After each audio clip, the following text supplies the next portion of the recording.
oficiales de ese país. La referencia tanto del presidente Maduro como de sus funcionarios de gobierno y de los medios de comunicación del gobierno venezolano es hablar de los opositores como fascistas y hablar de que quieren imponer el fascismo.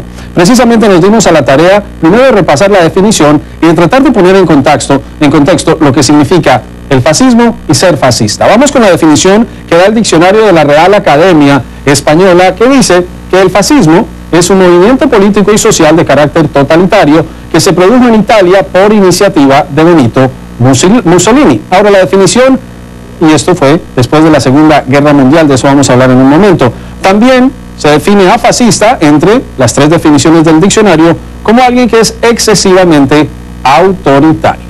Me acompaña ahora en nuestros estudios el profesor Emilio Viano de American University. Gracias, profesor, por acompañarnos. Y bueno, el uso del término fascista o de hablar de la oposición venezolana o de cualquier persona en este conflicto como fascista, ¿está dentro del contexto de lo que fue ese movimiento político? Yo creo que no, es claramente una expresión pejorativa que se usa hoy en día para pintar a la oposición, un contrincante, como alguien que niega la democracia, que quiere instituir un gobierno totalitario, lo que no me parece que es lo que está pasando, por ejemplo, en Venezuela con la oposición.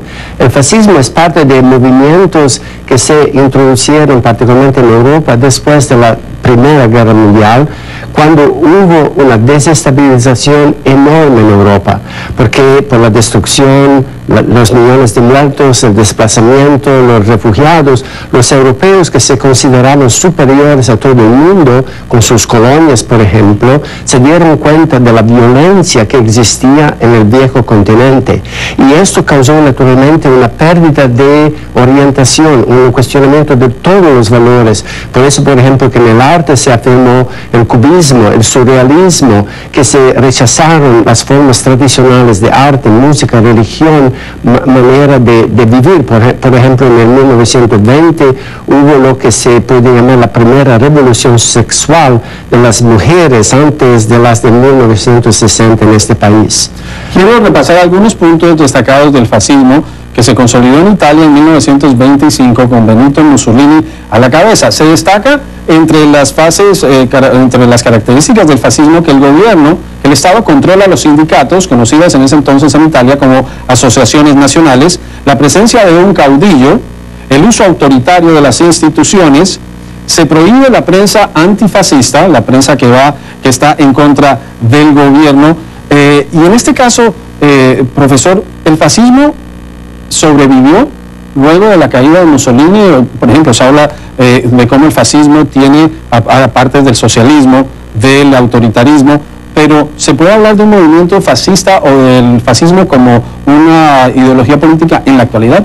Bueno, claro, siempre aún hay, en muchos países, entre los cuales unos que conocemos, este intento del gobierno de controlar toda la vida de la gente, la política, la industria, el comercio, lo que se puede o no puede decir, cerrando estaciones de televisión, negando a la prensa papel para imprimir. El fascismo es parte de estos movimientos autoritarios que prevalecieron en Europa. Se conecta al nazismo, se conecta al comunismo de la Unión Soviética.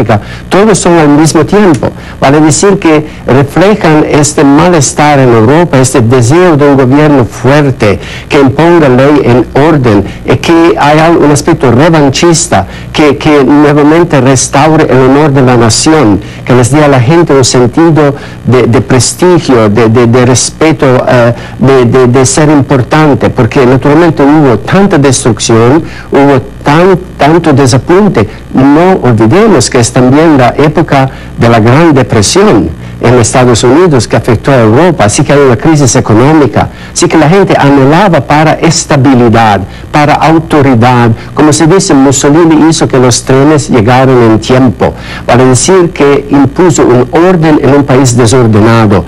Es por eso que fue muy popular, fue aceptado hasta un cierto punto. Claro, lo impuso con la fuerza eventualmente y utilizó muchas de las medidas que utilizan ciertos gobiernos autoritarios hoy en día. Por ejemplo, el plebiscito, vale decir, no precisamos de votar.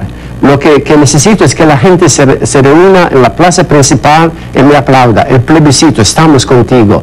El líder carismático muy pocos temas políticos que siempre se repiten continuamente, como en el caso de Venezuela, la revolución bolivariana, y siempre se repite lo mismo en maneras un poco diferentes, pero no hay una gran ideología, es muy simple. En lo que mismo si hay mentiras, ya se decía en aquel tiempo, si las repite tantas veces, se transforma en verdad. Y en este caso decidimos tomarlo porque se usa tanto el término y no se explica que pueden surgir dudas sobre qué es el fascismo, quiénes son fascistas, una ideología que tuvo arraigo en Italia y que hoy en día se usa más el término como peyorativo para hablar de alguien, seguramente para indicar que es de extrema derecha y que es de carácter autoritario. Sí, pero que claramente no es correcto, porque muchas veces son gobiernos autoritarios que acusan a los otros, a los gobiernos autoritarios de izquierda, y hubo ahí también el totalitarismo de la Unión Soviética, que acusan a los de centro derecha de negar la democracia, pero no es necesariamente así. Profesor Emilio Oviano de American University es analista en temas internacionales y políticos. Muchas gracias por estar nuevamente en Directo USA. Gracias por invitarme. Bueno, vámonos a la pausa y veamos qué prepara Ione Molinares para nuestro